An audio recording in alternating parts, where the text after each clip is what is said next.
الله نصیحت کوي تاسو ته الله پاک ان تعودوا لمثله د دې خبرې چې دوباره مکوي داسې کار ابدا همیشه ان کنتم مؤمنین کچرته تاسو مؤمنان یې الله فرمایي چې څنګه تاسو دغه غلطي وشوله چې تاسو د حضرت عائشه صدیقه رضی الله تعالی عنها بارکه دغه اقرار وکړه دغه قول وکړه آینده کې له داسې تاسو ونه کوي کچرته تاسو مؤمنان یې د دې خبرونو به تاسو پرهیز کوي ويبين الله لكم الآيات او یقینا الله رب العزت بیانوي استاسو د پاره آیاتونه الله رب العزت استاسو د پاره آیاتونه او واضح پیغام بیانوي الله پاک چې تاسو د سیونه کوي دغلته الله رب العزت واضح حدود د پاره بیا حد قذف یعنی کوم کس چې تهمت ولګي هغه د پاره الله رب العزت خپل هغه سزا مقرر کړی دا او بل الله رب العزت مونږ ته دا پیغام هم ورکړیو چې کله یو انسان توبه وباسي نو الله رب العزت هغه ته معافي کوي والله علیم حکیم الله رب العزت علیم او حکیم ذات دی الله رب العزت حکمتدار او په ذات دی مخکې الله رب العزت فرمایي ان الذين يحبون بشككم خلق يحبون غاري ان تشيع الفاحشه في الذين امنوا چې خورش دغه بے حیايي في الذين امنوا په هغه خلقو کې چې ایمان راوړ دي لهم عذاب الیم دغه خلقو د پاره عذاب دردناک دی په دنیا والآخره په دنیا او په آخرت کې والله يعلم وانتم لا تعلمون او الله رب العزت پوهیږي او تاسو نه پوهیږئ الله رب العزت فرمایي چې کوم یو انسان دا غواړي چې دغه معاشره کې د بے حیايي عام شي کم خلکو چې هغه زمانه کې بے حیايي دغه پروپاګاندا خوره کړله دغه زنا دغه تهمت ولګوله الله رب العزت فرمایي دیو دې لپاره کړو چې دغه مسلمانانو کې دغه بے حیايي او دغه بد خبري دا عام شي که کم خلق دا غواړي چې په مسلمانانو په مابین کې بے حیايي دي عام شي دغه خلکو د پر په دنیا او په آخرت کې هم سزا دي او الله پاک په هغه څه پوهیږي په هغه چې انسانان نه پوهیږي الله فرمایي کوم خلکو چې هغه زمانه کې تهمت ولګول دي کې دوه قسمه خلکو یو دا چې هغه تهمت ابتدا کړي وا او پس دغه آیت نازلېدونه پس هم هغه په دغه تهمت باندې اقرار کوي الله فرمایي چې دغه خلکو د پاره په آخرت کې ډېر زیات دردناک عذاب بوي او کوم خلکو چې اقرار کړو صحابه کرامو هغه ته بیا پیغمبر علیه الصلاۃ والسلام په زمانه کې سزا هغه کوړې ملو شوی بیا دغه آیت نه دا هم پته لګي چې نن سبا په معاشره کې کوم خلک بے دینی خوروي په مسلمانانو کې کوم خلک فحاشي خوروي په مسلمانانو کې دغه خلکو د پاره په دنیا کې کچر اسلامی نظام وي حکومت اسلامی وي دوی ته عذاب ملاويږي سزا به ورکول کېږي کوړې به ورکول کېږي او کچرته حکومت نوی اسلامی دغه دنیا عذاب او دغه دنیا سزا نه به بچ شي لیکن د الله رب العزت په نسبت آخرت کې به دوی ته سزا ملاويږي دغه آیت مقصد او خلاصه او نچوړ دا ده کله په دنیا کې مونږ وګورو نن سبا زمونږ مسلمانان دغه فحاشي پیلاولو کې دغه فحاشي تشهیر کولو کې دغه فحاشي په معاشره کې عام کولو کې د کفارو نه زیات اهم کردار هغه د مسلمانانو دی نن زمونږ په بازارونو کې خاص کر زمونږ دغه دکانداران حضرات زمونږ دغه مرونه کشران مشرانو په دغه موبایلونو کې دغه فلم یا دغه شان دي غانې بجانې اچول دا فحاشي پیلاول وي دا په معاشره کې د فحاشي هغه کار دا مخکې د مسلمانانو سره شیر کول وي دغه خلکو د پاره د الله رب العزت په دربار کې عذاب بوي او دغه خلکونه ځان ساتل او داسې خلکو ته دعوت ورکول چې تاسو په وجه باندې معاشره خرابېږي نوجوان نسل خرابېږي تاسو دغه کار نه منئ شئ او دی چې کله په دغه غانا بجانا یا دغه شان فلمونه وغیرہ اچول او هغه باندې پیسې اغستل دا سوچ حرام او ناجایز وي نو حرام کمای کوي نو دومره سوچ یو انسان نه کوي چې آیا ز خپل بچو له رزق ګټم دا په حرام طریقې سره ګټم او کنه حلال طریقې سره ګټم د دې خبرو دی خیال وکړئ شي یا یو نای دی هغه نای د چا ګیره خړی کتابو دا هم لیکل دا یو مسله چې کله یو انسان قرباني کوي د دې نای سره په دغه قرباني کې شریک نشي ولی دغه نای دغه پیسې دا حرام وي حرام څنګه وي د پیغمبر علیه الصلاۃ والسلام سنت دغه ګیره خرل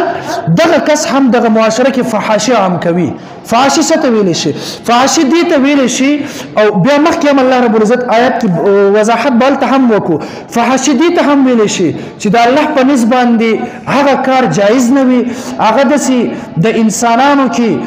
بې حیایي خوروي، دغه شانتي د یهود او د نصارا دغه طریقه د دې ترویج کول دا هم د اسلام او د شریعت په نظر کې بې حیایي خورول وي. نو دغه خلک دوی چې کله د مسلمانانو دغه ګیري قلموي، دغه خلکو سره مسله دا ده چې په دغه قرباني کې شرکت کول دا هم مناسب نه دی چې څومره کېږي په قرباني کې داسې خلکو سره تاسو شریک نشئ. دا یو مسله د اسلامي. بیا الله رب العزت مخکې هم بیان فرمایي ولولا فضل الله عليكم ورحمته کچری نوی شوی فضل الله تعالی پتا سو باندې او رحمت وان الله رؤوف رحیم یقینا الله رب العزت ډیر زیات بخون کې مهربان ذات ته. اے صحابه کرام باندې کچرته د الله رب العزت فضل او کرم نوی شوی نو بیا څنګه چې عبد الله ابن ابي ابن سلول اغه ته الله د توبې توفیق ورنکړه په آخرت کې به هم اغه ته سزا ملاويږي. صحابه کرام خپل خبر نه رجوع وکړه، په دنیا کې هغه ته کوړې ملاو شو، آخرت کې ته سزا نه وي بلکې صحابه کرام ټول جنتیان دي. يا أيها الذين آمنوا إيمان والو لا تتبعوا خطوات الشيطان تاسو مروانيږئ په لار د شیطان باندې، په قدمونو د شیطان باندې، د شیطان په لار باندې تک مکوئ. ومن يتبع خطوات الشيطان او که څوک تابعداري وکړي، څوک په قدمونو باندې د شیطان روان شي، څوک په لار د شیطان باندې روان شي، فإنه يأمر بالفحشاء والمنکر یقینا دغه شیطان څوک هم چې روان شي دغه شیطان په لار باندې دی ورته حکم د فحاشي ورکوي، یعنی دی حکم کوي ورته د فحاشي او د منکر یعنی د بد کارونو. ولولا فضل الله علیکم کچرته نوی شوی د الله فضل پتا سو باندې ورحمته او رحمت د الله نوی شوی ما زکا منکم من احد ابدا نو پاک شوی بنو لتا سن یو کس هیڅ چری هم همیشه ولکن الله لیکن الله پاک یزکی پاکوي من یشاء او سوک چې وغواړي والله سمیع علیم الله رب العزت اوریدونکي علیم ذات دی. د دې آیت مطلب دا دی چې اے مسلمانانو دا حکم هغه وخت پیغمبر باندې نازل شولا لیکن دا حکم وسما او تا ته هم دی. الله رب العزت فرمایي چې اے مسلمانانو د شیطان په لار باندې تاسو روان نشئ، د شیطان په قدم باندې قدم کېږنګ دی، د شیطان په قدم باندې قدم کې خودو مطلب دا چې د پیغمبر د طریقو نه هټ کر روان نشئ، د الله رب العزت د هغه حکمونو نه خلاف روان نشئ کوم چې په قران کې او پیغمبر علیه الصلاۃ والسلام په احادیثو کې بیان کړی دی، هغه نه هټ کر تاسو د شیطان په لار باندې روان نشئ. کوم کس هم د شیطان په لار باندې روانيږي، کوم کس هم د شیطان په قدم باندې قدم ګدي او روانيږي، دغه شیطان په دغه معاشره کې د فحاشي چې هغه عقلا او نقلا هغه حد درجه نه زیات بهوده کار وي چې هغه شریعت کې هم مناسب نه وي او عقلا هم هغه کار صحیح نه وي، شیطان دغه شان دي کارونو طرف ته دعوت ورکوي. نو خیال وکړئ د شیطان په لار باندې روان نشئ. او بیا والمنکر دغه شیطان بدکاری طرف ته دعوت درکوي تاسو ته، نو دغه نه ځان وساتئ. نن موږ سوچ وکړو مسلمانان چې آیا موږ د پیغمبر علیه الصلاۃ والسلام باندې چې کوم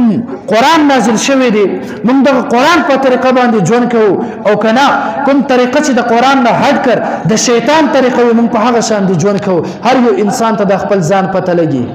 ما ته هم د خپل ځان پته لګي، تاسو ته هم پته لګي چې آیا موږ د پیغمبر په طریقه باندې روان یو او کنه د شیطان په طریقه باندې روان یو. الله خو موږ ته دا وایي چې د شیطان په طریقه باندې مه روانېږئ، د پیغمبر په طریقه روان شئ، د صحابه کرامو په طریقه باندې روان شئ، چېرته د شیطان په قدم باندې تاسو قدم کېږدئ.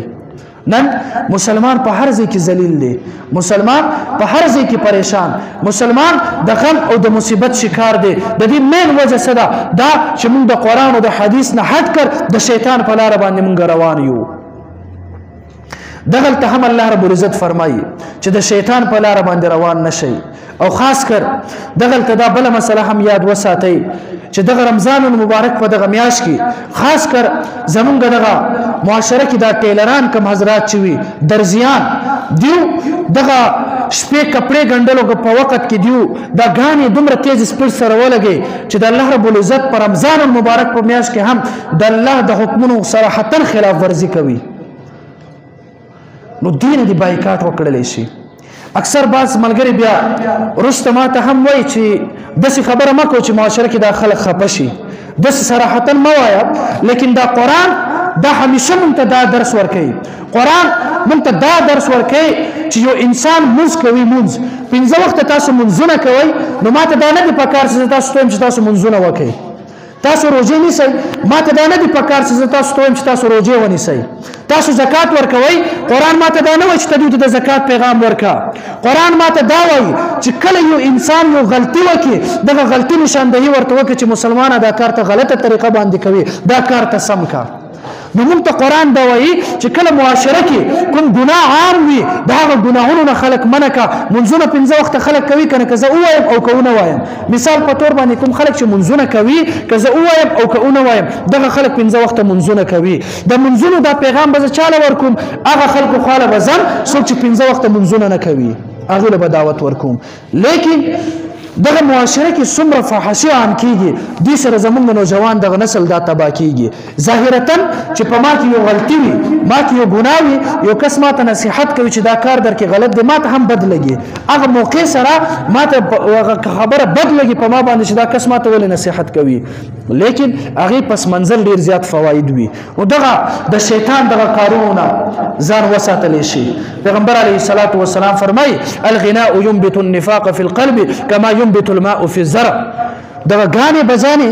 دا په د زړه کې داسې منافقت پیدا کوي لکه څنګه چې دغه فصل اوبه چې کله فصل له ورکې دې سره دغه فصل زرغونېږي، همدارنګې دا غانې بزانې په دغه زړه کې داسې منافقت پیدا کوي. نو دې نه دې اجتناب وکړلی شي. بیا الله رب العزت فرمایي ولا يأتل أولو الفضل منكم والسعة، او قسم دې نه خوري دغه خاوندان دغه فضیلت خاوندان لتاسو نو الساعت او فراخي خاوندان ان یؤتو چې نور کوي دي اول القربا دغه خپلوانو ته، والمساکین او دغه مسکینانو ته، والمهاجرین او دغه هجرت کوونکو ته، مهاجرینو ته، فی سبیل الله پلار د الله کې، فی سبیل الله پلار د الله کې، وليعفو او پکار دي چې عفو وکړي شي، معافي دي وکړلی شي، وليصفحوا او درگذر کړي شي، او پکار دي چې درگذر کړي. الا تحبون ایتاسو نخو خوي ان يغفر الله چې بخنه وکړي الله پاک ستاسو د پاره، لکم ستاسو د پاره، والله غفور الرحیم، الله پاک بخون کې مهربان ذات ته. دغه آیت مطلب دا دی چې کله حضرت مستح رضی الله تعالی عنه هم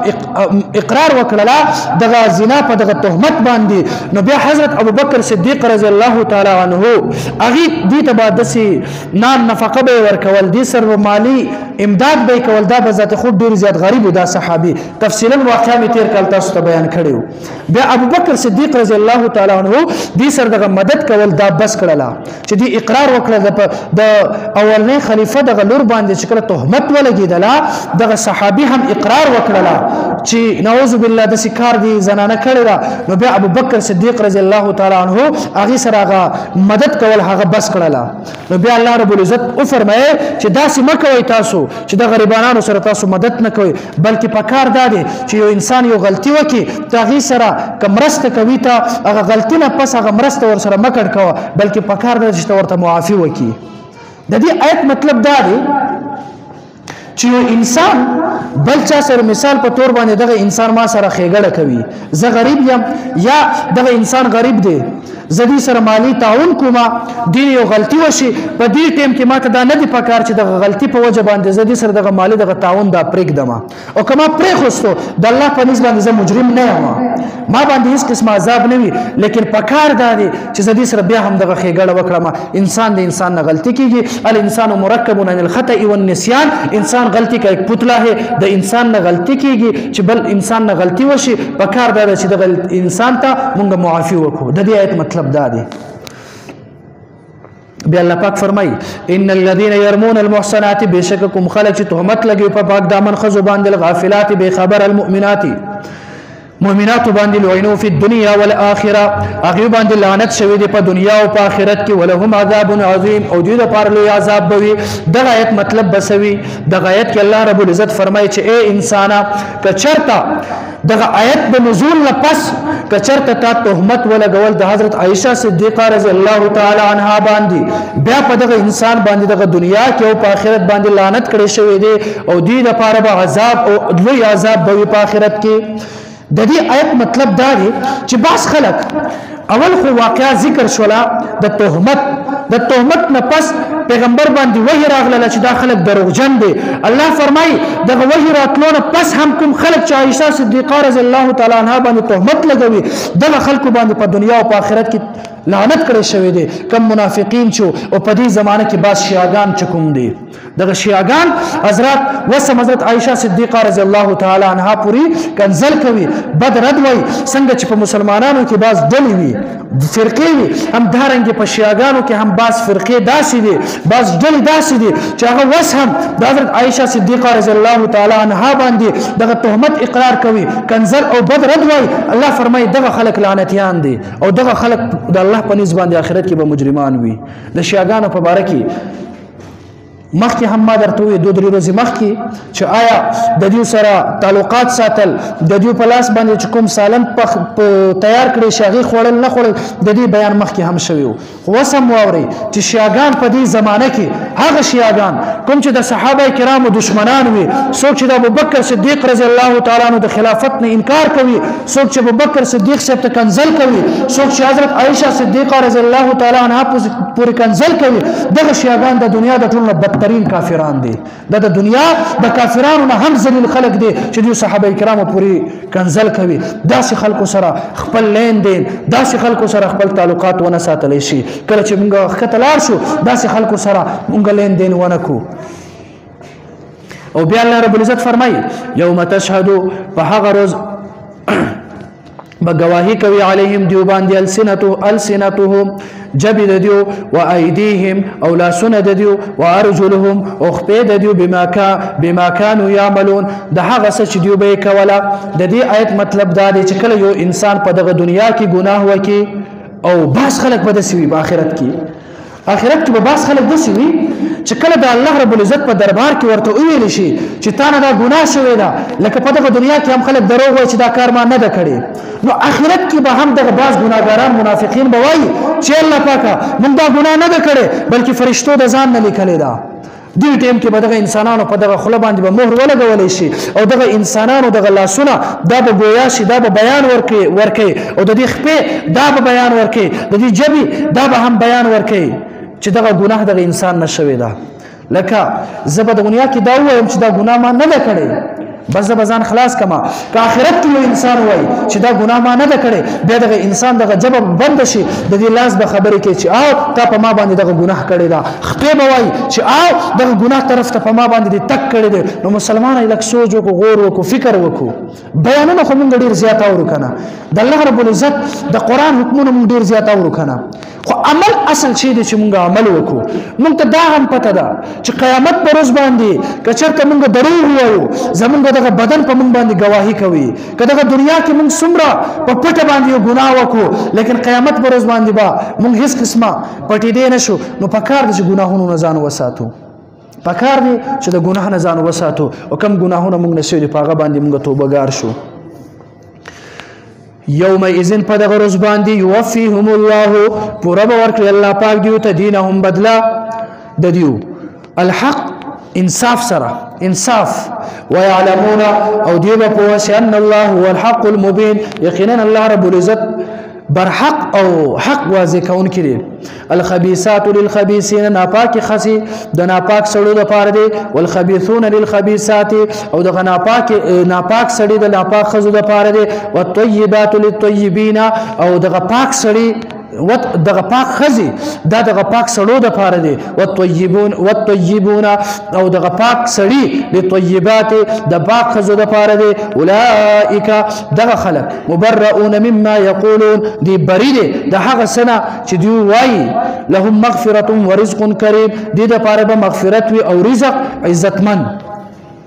دغه آیت کې الله رب العزت فرمایي چې مخکې ما تاسو ته بیان کړو چې دا پاک دامن خزي دا ته پاک عموما پاک دامن سړی همیشه پاک دامن خزه خوخوي بد سړی خپل ځان په شان بد کردار او فحاش زنانه خوروي دی آیت کې یو ثبوت دا هم دی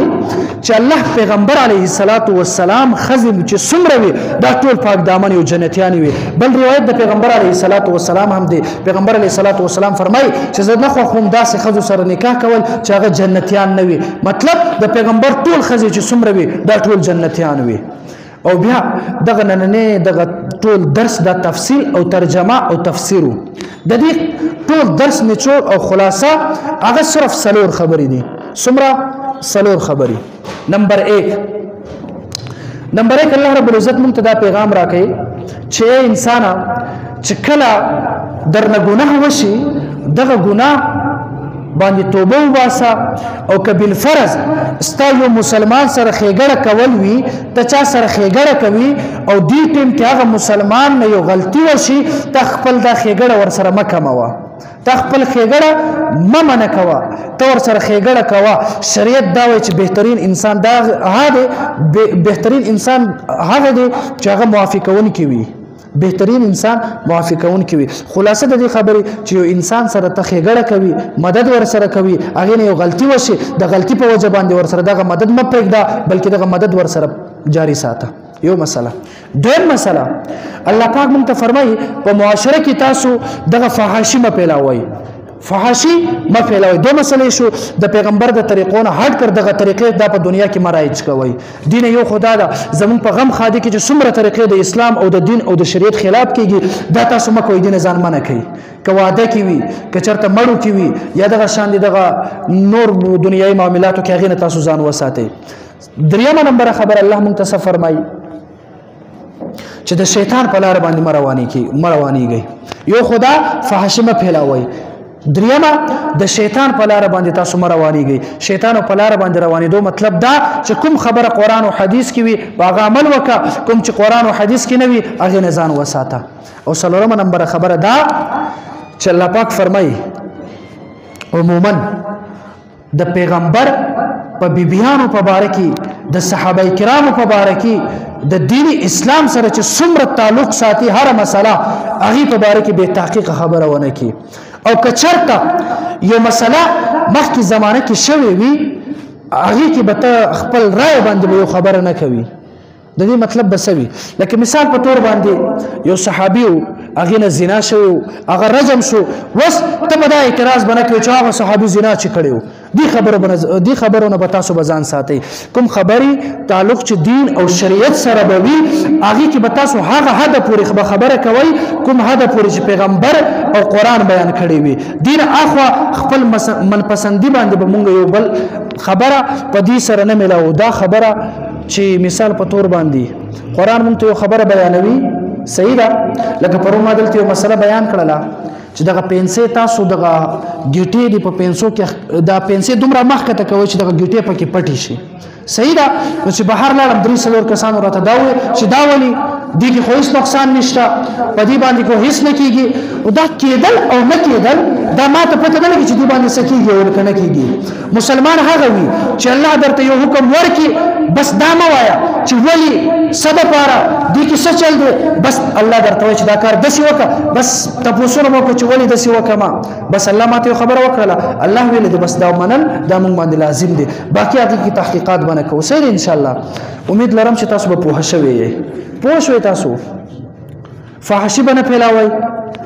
په دین اسلام په باره کې درته الله یو حکم درکې هغه کې بس تاسو نو کو چې دا ولی صد پر بس الله درته خبره وکړه بس و منه دا ایمان تقاضا ده دوه خبره دریم خبره ده چې یو انسان سره تخېګړه کوي هغه نه یو غلطي وشي دا خېګړه ور سره ما بس کوه دا د ټول خبر نه چور او سبق نه چور او خلاصه وا الله دې موږ عمل کولو توفیق راکړي دعا وکړي امين الحمدلله رب العالمین والصلاه والسلام على سيد الانبياء والمرسلين یا الله پاک زموږ ګناهونه معاف کړي یا الله پاک موږ ته د قران مجید زده کولو توفیق راکړي راکړي یا الله پاک د قران سره مینه محبت نصیب کړي یا الله پاک چې څومره ګناهونه موږ نه شوي دي ټول د رمضان المبارک په خاطر نیکو سره بدلی کړي یا الله پاک موږ د ژوند کولو په طریقه باندې نه پوهیږو خپل ځان درته سپارو وفوضوا امري الى الله الله پاک زمونږ د ژوند ستاده لپاره زمونږ مرګ ستاده لپاره الله پاک زمونږ هر یو وینا هر یو عمل ستاده لپاره چې څنګه ستا پسند وي هغه شان دې موږ ته توفیق راکړي الله پاک چې څومره بیماران دي ټول ته شفا ورکړي الله پاک چې څومره